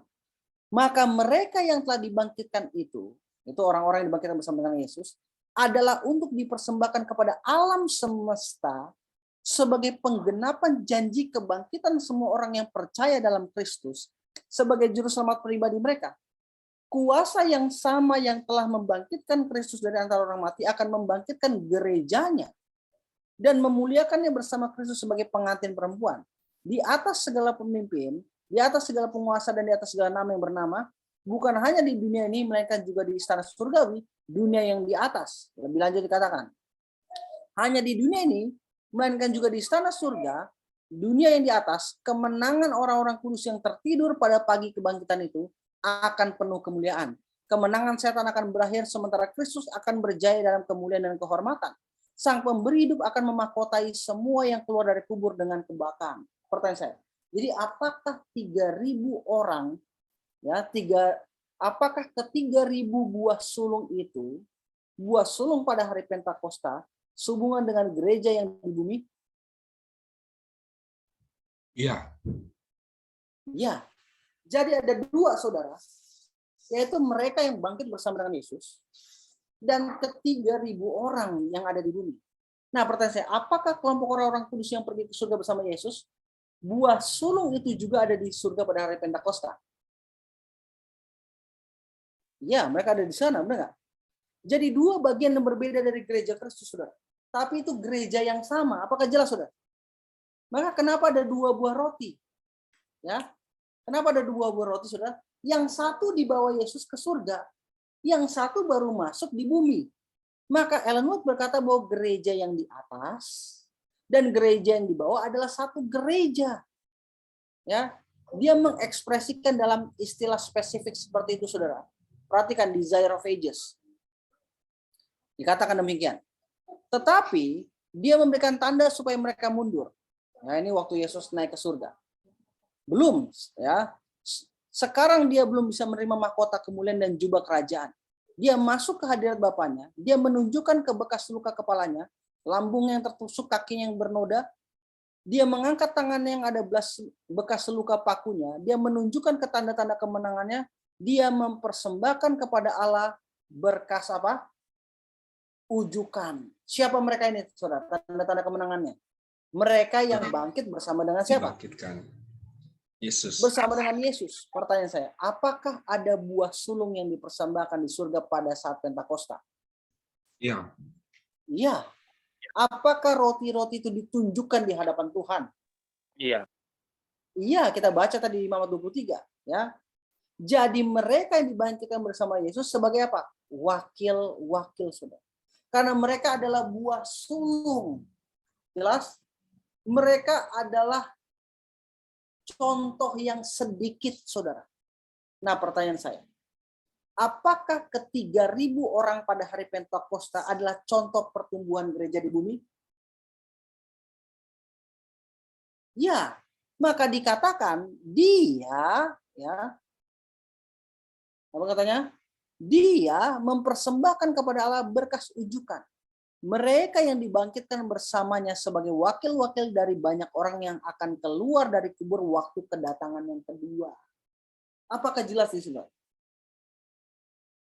Nah, kalau begitu pertanyaan saya, siapa individu-individu ini yang bangkit bersama Yesus? Orang-orang yang Siapa, saudara? Dengarkan, Desire of Ages. Mereka adalah orang-orang yang menjadi rekan sekerja bersama Allah dan yang mempertaruhkan nyawa mereka telah membawa kesaksian tentang kebenaran. Jadi mereka yang telah mempertaruhkan nyawanya, saudara. Ini orang-orang ini. Pertanyaan saya, apakah Habel layak ada di sini, saudara? Iya. Iya. Apakah Yohanes Pembaptis layak ada di sini? Iya. Banyak martir di perjanjian lama, saudara. Yesaya mungkin bisa ada di sana. Saudara tahu, ya, dia dimasukkan ke dalam rongga sebatang pohon, kemudian batang pohon itu digergaji jadi 2, saudara.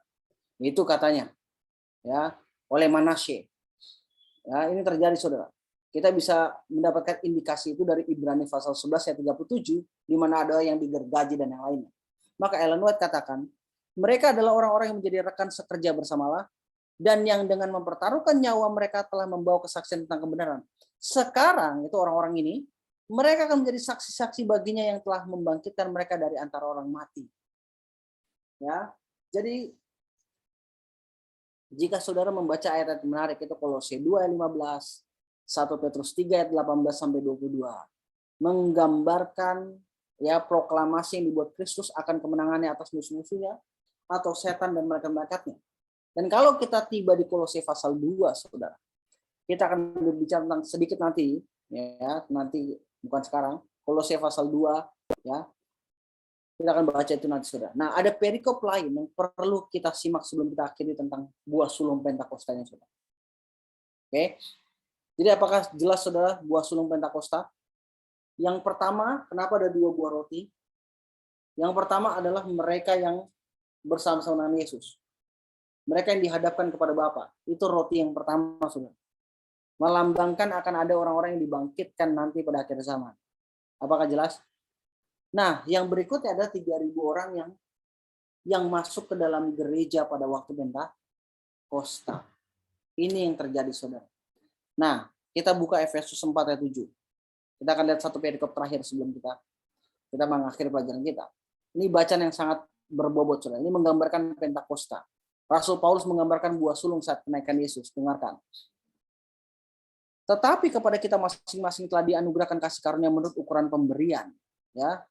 Jadi di sini kita bisa lihat bahwa kepada kita telah diberikan apa? Kasih karunia according to the measure of the gift of Christ. Dengarkan, saudara. Sekarang saya mau katakan sesuatu tentang kasih karunia. Kata kasih karunia dalam bahasa Yunani-nya ialah kairi. Ya. Kari, ya. Kari bahasa Yunani-nya, kari. Nah, pernahkah saudara mendengar kata karismatik? Pernah? Nah, bagian pertama dari kata itu adalah kari. Itu artinya kasih karunia. Jadi, saudara, pada saat Pentakosta, apa yang diberikan kepada gereja pada saat Pentakosta? Apakah Tuhan memberikan karunia-karunia? Ya. Ya. Apakah Tuhan memberikan karunia-karunia atau karismata kepada gereja? Ya. Iya. Maka dikatakan, tetapi, yaitu ini, kepada masing-masing ya dianugerahkan kasih karunia according to the measure of the gift of Christ. Oke. Jadi saudara bisa lihat di sini bahwa kari atau kasih karunia diberikan sesuai dengan apa? Measure, takaran. Dari apa? Dari a gift. Tunggal. Apakah jelas, saudara? Jadi karunia apa yang diberikan pada hari Pentakosta? Gift, bukan gifts, ya. Karunia apa yang diberikan, saudara? Roh Kudus. Oke. Kapan karunia itu diberikan? Dengarkan baik-baik Efesus 4 ini. Itulah sebabnya kata Naas, tak kala ia naik ke tempat tinggi, ia membawa tawanan-tawanan, ia memberikan pemberian-pemberian kepada manusia. Kapan nih Yesus naik ke tempat tinggi dan bawa tawanan? Setelah 40 hari. Pentakosta. Ya, 10 hari sebelum Pentakosta, benar nggak? Jadi kapan pemberian-pemberian atau karismata diberikan? Kapan karunia itu diberikan? Tak kala dia naik ke surga. Ya, jadi pertanyaan adalah kira-kira mereka siapa yang menjadi tawanan kuburan? Mereka yang dibangkitkan bersama dengan Yesus, benar nggak? Nah sekarang, mungkin saudara katakan, tunggu sebentar. Apa kaitannya antara karunia dengan karunia-karunia? Apa kaitannya? Nah, karunia itu Roh Kudus. Jelas? Kemudian Roh Kudus memberikan apa? Karunia-karunia. Apakah saudara paham? Paham. Maka dikatakan di ayat 7, Tuhan memberikan ya karunia ini menurut pemberian. Ya. Jadi karunia nih saudara, grace. Oke. Ini singular, benar nggak? Ini tunggal. Tapi di sini di ayat berikutnya kita dapatkan apa? Karunia ini double. Pemberian Indonesia kurang tepat sekali, saudara. Ya, pemberian artinya, saudara, ketika yang mau Paulus katakan demikian di Efesus. Waktu Yesus ke surga, tak kala dia naik ke surga, dia bawa tawanan-tawanan, dia kasih Roh Kudus sama kita. Dan Roh Kudus memberikan karunia-karunia kepada individu-individu. Apakah jelas, saudara? Pertanyaan saya, apakah ini berbicara tentang Pentakosta? Apakah Yesus membawa penawanan sebagai tawanan ke atas? Ya. Apakah dia memberikan karunia kepada manusia ketika dia naik ke surga? Ya, maka dikatakan selanjutnya, bukankah ia telah naik berarti bahwa ia juga telah turun ke bagian bumi yang paling bawah? Apakah Yesus secara literal turun ke bagian-bagian bumi yang bawah, saudara? Iya, ya. Saudara ingat, Yesus digambarkan turun ke jantung bumi, benar nggak? Dalam pelajaran 3 hari 3 malam, saudara. Inilah yang dimaksud Paulus. Dia turun ke jantung bumi, katanya. Dan kemudian dikatakan, ia yang turun, ia juga yang telah naik jauh lebih tinggi daripada semua langit untuk memenuhi segala sesuatu. Dan ialah yang memberikan baik rasul-rasul maupun nabi-nabi, baik pemberita-pemberita Injil maupun gembala-gembala dan pengajar-pengajar untuk memperlengkapi, ini kurang tepat di Indonesia dalam ayat 11, saudara. Jadi, kalau saudara baca dalam King James Version, bahwa Yesus pergi ke surga untuk memberikan karunia ini, yaitu karunia kerasulan, karunia kenabian, karunia pemberita Injil, gembala-gembala, pengajar-pengajar, dan tujuan utamanya Tuhan memberikan karunia-karunia ini adalah untuk memperlengkapi orang-orang kudus bagi pekerjaan pelayanan bagi pembangunan tubuh Yesus. Nah, tubuh Kristus itu apa, saudara? Apa tubuh Yesus? Roti. Gereja. Benar Gereja. nggak?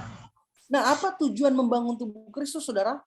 Yaitu apa tujuannya? Maka di ayat 13 katakan, sampai kita semua telah mencapai kesatuan iman dan pengetahuan yang benar tentang anak Allah, kedewasaan penuh dan tingkat pertumbuhan yang sesuai dengan kepenuhan Kristus. Tidak diragukan lagi, saudara.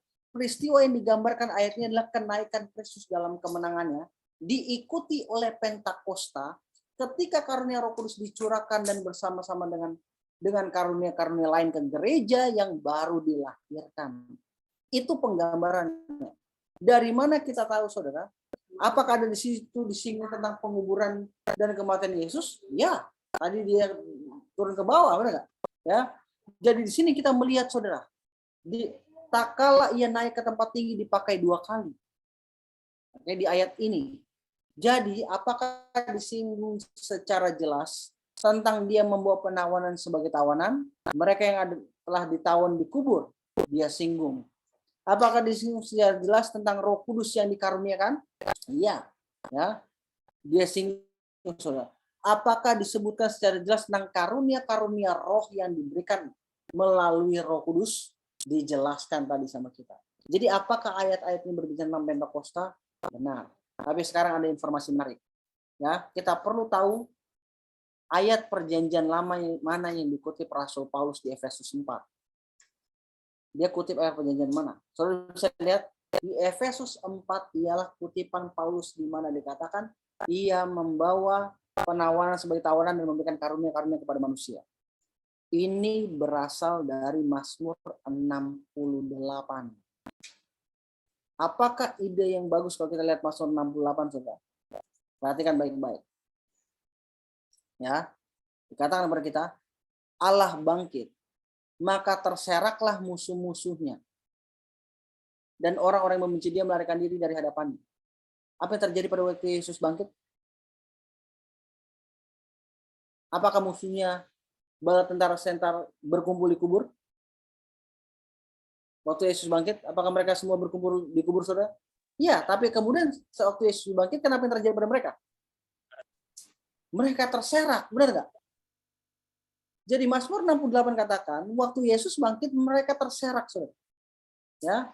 Nah, ketika Yesus naik, dia mengumumkan kemenangannya atas musuh-musuhnya. Ini dalam Kolose 2, ya, dan 1 Petrus 3 yang akan kita bahas nanti dalam pelajaran kita berikutnya. Oke. Nah, perhatikan baik-baik, saudara. Di ayat 5. Di sini ada sebuah nyanyian perayaan yang penuh sukacita dikatakan. Bernyanyilah bagi Allah, mazmurkanlah namanya, buatlah jalan-jalan bagi dia yang berkendaraan melintasi awan-awan. Namanya ialah Tuhan, beria-rialah di hadapannya. Apakah ini deskripsi yang bagus tentang kenaikan Yesus? Saudara bisa baca di Desire of Ages 3 halaman terakhir, saudara. Itu akan membuat kita melihat begitu luar biasa, ya. Kalau saudara berada dalam panggung kenaikan Yesus pada waktu itu, mengagumkan semua perayaan yang sedang terjadi, saudara. Mengingatkan kita pada Mazmur 24, ya, yang memiliki kaitan erat dengan Mazmur 68. Di mana Mazmur 24 Tuhan sedang naik ke surga, ke gunungnya yang kudus, dan perintah diberikan untuk membuka pintu gerbang karena raja kemudian mau masuk di tengah-tengah perayaan itu. Maka dikatakan di ayat 7 dan 8, saudara, dalam Mazmur 6, ya, Mazmur 24 ini, angkatlah kepalamu hai pintu-pintu gerbang, dan terangkatlah kamu hai pintu-pintu yang berabad-abad, supaya masuk raja kemuliaan. Siapakah itu raja kemuliaan? Tuhan jaya dan perkasa, Tuhan perkasa dalam peperangan. Karena dia datang dari medan pertempuran, dia punya bekas-bekas luka untuk membuktikannya, tapi dia hidup. Dia menderita luka-luka, tapi dia menang. Karena dia telah merampok kubur, saudara. Dan dia membawa buah sulung. Sebuah tanda bahwa nanti akan ada apa? Perayaan besar yang akan terjadi. Maka para malaikat menyanyikan lagu, ya.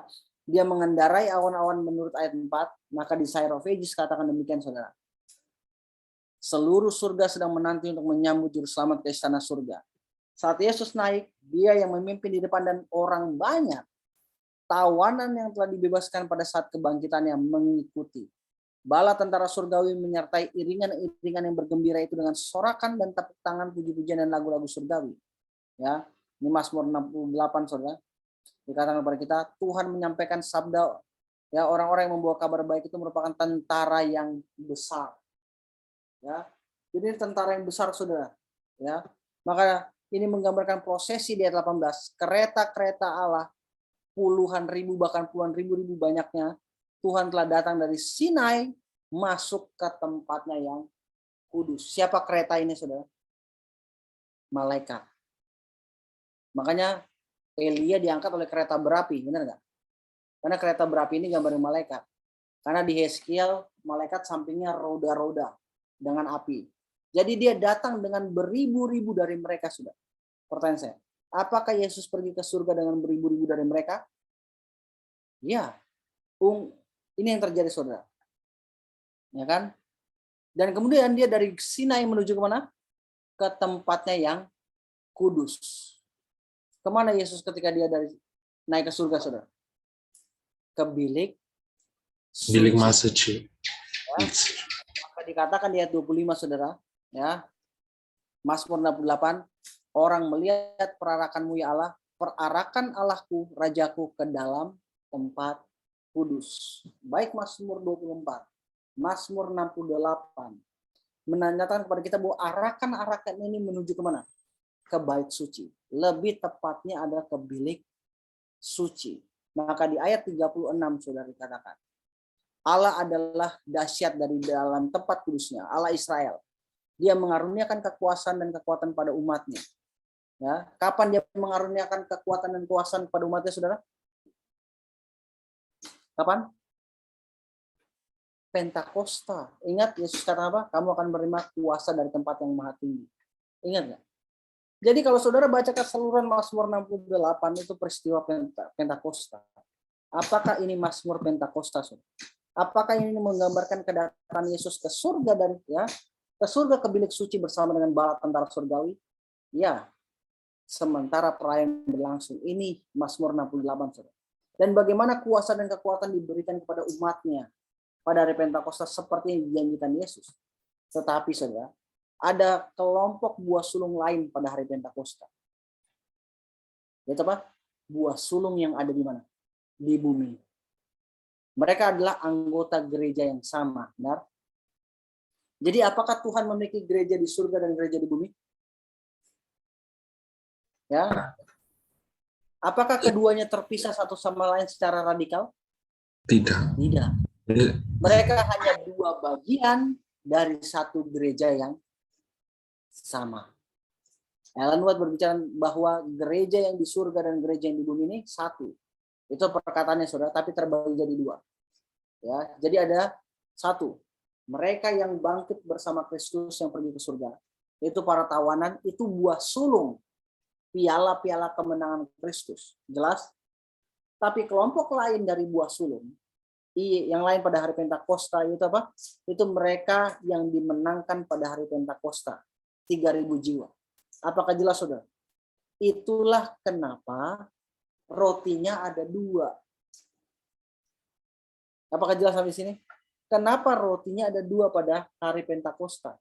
Karena roti pertama yang dibawa ke surga dan roti kedua yang ada di bumi. Ya, terus Bapak perhatikan. Pada hari Pentakosta dikatakan, ketika mereka mendengar hal itu, hati mereka sangat terharu. Lalu mereka bertanya kepada Petrus dan rasul-rasul lain, apakah yang harus kami perbuat, saudara-saudara? Dengan kata lain, Petrus, sehubungan dengan apa yang baru engkau khotbahkan, kata mereka, bagaimana kami harus bereaksi, kata mereka. Apa yang harus kami lakukan dengan pekabaran ini, kata mereka. Dan saudara tahu, Petrus mengatakan kepada mereka, pada dasarnya apa yang dikatakan ialah, bait suci sudah beroperasi, ini bahasa mudanya. Kalian bisa bertobat sekarang, kata Petrus. Kalian bisa dibaptis untuk mendapatkan pengampunan dosa. Kalian bisa mengklaim jasa-jasa Yesus. Ya, kalian bisa klaim hidupnya yang sempurna dan kematiannya dan menerima pengampunan penuh lengkap untuk dosa. Dengan kata lain, yang dikatakan Petrus ialah pada hari Pentakosta, bait suci sudah dibuka untuk transaksi. Ya, pramuniaganya sudah siap di belakang konter, ya, di belakang counter, saudara. Katakan demikian, itu yang mau dikatakan Petrus. Maka di ayat 38 dia katakan, jawab Petrus kepada mereka, bertobat. Hendaklah kamu masing-masing memberi dirimu dibaptis dalam nama Yesus untuk pengampunan dosamu, maka kamu akan menerima Roh Kudus. Apa artinya masing-masing di sini? Apakah ini secara individu? Ya. Ya. Jadi apakah mereka harus mengklaim itu secara pribadi, saudara? Untuk mendapatkan pengampunan? Ya. Ya. Setiap orang dari kamu harus mengaku dosa dan dibaptis dalam nama Yesus untuk pengampunan dosamu. Dengan kata lain, saudara, untuk pengampunan dosa. Jadi di mana dosa diampuni? Apakah disalib? Apakah dosa-dosa diampuni di salib, saudara? Tidak, mereka tidak pernah diampuni di salib. Ya. Apakah mereka harus bertobat dan dibaptis supaya mereka bisa diampuni? Ya, ini terjadi 50 hari setelah kebangkitan, saudara. Jadi mereka tidak diampuni sebelumnya. Mereka diampuni ketika mereka bertobat, mengakui dan percaya, karena pengampunan itu bersifat pribadi, saudara. Ya, ini yang terjadi. Dan mengapa mereka dibaptis, saudara? Untuk menerima karunia. Karunia apa? Karunia Roh. Dan apa tujuannya? Apakah supaya mereka lompat-lompat, saudara, di gereja? Supaya mereka berguling-guling di gereja? Ya, bukan. Tidak. Apa tujuannya? Sekarang apa yang harus mereka lakukan, saudara? Mereka harus bersaksi kepada orang lain. Begitulah cara gereja bertumbuh, saudara. Mereka yang dibaptis, dosa mereka yang diampuni, dan sekarang mereka menerima Roh Kudus supaya mereka bisa keluar untuk memberitahukan kepada orang lain hal-hal yang luar biasa dari pelayanan Kristus di surga. Maka sebab itu di ayat 41 dikatakan, orang-orang yang menerima perkataan itu memberi dibaptis, dan pada hari itu juga jumlah mereka bertambah kira-kira 3.000 orang. Ya. Maka setelah dikatakan ayat itu, saudara, setelah ayat ini dikatakan, ya, mereka ditambahkan kepada gereja, ditambahkan lagi dan ditambahkan lagi. Jadi kedua buah roti yang beragi yang ditunjukkan kepada Tuhan pada hari Pentakosta adalah mereka yang dibangkitkan bersama dengan Yesus, ya, dan buah sulung pada hari Pentakosta itu 3.000 orang tadi. Mereka beragi karena Roh Kudus terlibat dalam memberikan hidup kepada mereka yang telah mati, ya, karena Alkitab katakan kepada kita bahwa kuasa yang membangkitkan Kristus, kuasa juga yang membangkitkan kamu. Jadi Roh Kudus terlibat dalam memberikan kehidupan kepada mereka yang telah mati yang dibaptiskan Yesus, ya, dan juga kepada mereka yang dibaptis pada hari Pentakosta. Makanya ada roti dengan ragi. Kabar baiknya, saudara, ialah buah sulung ini hanyalah contoh dari tuaian besar nanti di akhir zaman. Saudara bisa lihat, Yesus membawa orang-orang ini ke surga. Dia berkata kepada iblis, "Hei, aku sudah menang dan sekarang aku bawa jumlah kecilnya dulu. Tapi aku mau kamu tahu, setelah aku menyelesaikan pekerjaan di bait suci, maka saya akan kembali dan saya akan membawa sisanya. Dan itu dilukiskan di dalam 1 Tesalonika 4 ayat 15 sampai 18. Saat semua orang akan dikumpulkan jadi satu. Ya, ayat-ayat ini dibicarakan setiap upacara kematian. Ya, yang pernah saya hadiri selalu dibaca ini, bahkan pada mereka yang non Advent juga sudah. Tapi yang saya pikirkan ialah mengapa mereka membacakan ini di upacara kematian? Ya, kenapa saudara? Dengarkan baik-baik, dikatakan. Ini kami katakan kepadamu dengan firman Tuhan. Kita yang hidup yang masih tinggal sampai kedatangan Tuhan, sekali-kali tidak akan mendahului mereka yang telah meninggal. Sebab pada waktu tanda diberi, yaitu pada waktu penghulu malaikat berseru dan sangkakala Allah berbunyi, maka Tuhan sendiri akan turun dari surga, dan mereka yang mati dalam Kristus akan lebih dahulu bangkit. Sesudah itu kita yang hidup yang masih tinggal akan diangkat bersama-sama mereka dalam awan menyongsong Tuhan yang kasar. Demikianlah kita selama-lamanya bersama-sama dengan Tuhan. Karena itu hiburkanlah seorang lain dengan perkataan-perkataan ini. Lalu buah sulung atau buah akhir akan bergabung dengan semua buah sulung. Dan umat Allah dari segala zaman akan berkumpul di dalam kerajaan. Satu gereja di surga selama 1000 tahun. Kemudian menikmati keindahan dunia yang baru yang diciptakan baru oleh Tuhan. Jadi sekarang saudara, kita melihat bagaimana begitu detailnya apa yang disampaikan Tuhan. Kita sekarang sudah mempelajari 4 perayaan pertama dari perspektif Alkitab. Dari tipe dan antitipe saudara. Tapi ada 2 poin yang saya mau saya bahas dalam 2 sesi berikutnya saudara. Ya. Yaitu Tuhan adalah batu karang kita. Itu yang satu. Yang kedua adalah rantai komando saudara. Nah, bagaimana Tuhan mengatur alam semesta daripada Pentakosta, saya akan bahas itu nanti. Tapi satu hal yang penting saudara, kita sudah bahas 4 perayaan pertama. Bagaimana itu semua tergenapi tepat seperti apa yang disampaikan oleh Alkitab. Begitu detailnya, begitu jelasnya, begitu luar biasa. Yang menggambarkan satu hal saudara. Artinya apa? Kita punya Tuhan yang detail. Kita punya Tuhan yang apa? Yang memperhatikan bahkan setiap hal kecil, sekecil apapun itu saudara. Artinya apa? Yang saya mau sampaikan dalam pelajaran ini saudara adalah dalam kehidupan kita, mungkin bagi manusia kita melihat sesuatu yang kecil saudara. Kita mikir apakah mungkin Tuhan memikirkan hal ini? Tapi saya mau katakan sekecil apapun itu, tidak ada yang kecil bagi Tuhan. Sebesar apapun itu, tidak ada yang terlalu besar bagi Tuhan. Artinya apa saudara? Sekecil apapun dalam kehidupan kita, Tuhan memperhatikannya saudara. Tuhan memperhatikan detail kecil dalam kehidupan kita, dan Dia rindu untuk memberikan yang terbaik dalam kehidupan kita. Jadi saudara, Tuhan adalah Tuhan yang luar biasa. Itu sebabnya kita harus menyerahkan kehidupan kita kepada Tuhan dan mempercayakan setiap kehidupan kita kepada Tuhan. Kenapa? Karena Dia memperhatikan setiap kehidupan kita dan memenuhi segala kebutuhan kita, bahkan yang paling kecil di mata manusia. Kiranya Tuhan memberkati kita semua. Mari kita tunduk kepala, kita berdoa. Maha besar Tuhan kami yang bertata dalam kerajaan surga. Terima kasih ya Tuhan untuk firman yang kami dengar. Terima kasih untuk pelajaran yang kami pelajari Tuhan. 4 perayaan pertama. Berkati ya Tuhan. Apa yang telah kami pelajari, biarlah kami dapat mengingatnya. Yang memberikan kami kekuatan bahwa Engkau begitu luar biasa Tuhan. Bahwa Engkau memperhatikan setiap detail dan kami dapat mempercayakan semua hal yang dalam kehidupan kami kepada Engkau. Terima kasih Bapak karena kami berada di dalam Nama Yesus Tuhan bersama kami. Amin. Amin. Puji Tuhan untuk firman Tuhan yang sudah disampaikan oleh Brother Daryl. Sungguh luar biasa.